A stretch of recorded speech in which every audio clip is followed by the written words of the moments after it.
तब ये रंगों का दिफा करने वालों ने मुस्लिमों की सिलसिले की शिद्दत, उनके इरादों और सदाकत, अल्लाह पर सोली मुहकाम, सीरियल नाम के मिराज का अर्जी, क़यामगाह को छुड़वाने की खातिर मौत को सीने लगाने की जज्बात को देखा तो उनको अपने हलाकत और बर्बादी का यकीन हो गया और सिवाय अमान तालब का कोई चारा ना देखा तो वो मुफाकरात करे मायल हुए।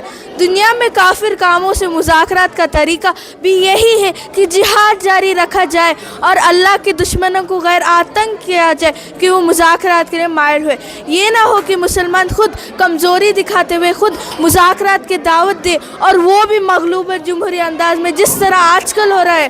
पहले मुसलमानों पर जुल्म किया जाता है, उनको जलील किया जाता है, उनको मुज़ाकरात की दावत देकर नाम नहाद मुआहिदों में जाल में फंसा कर बेबस कर दिया जाता है।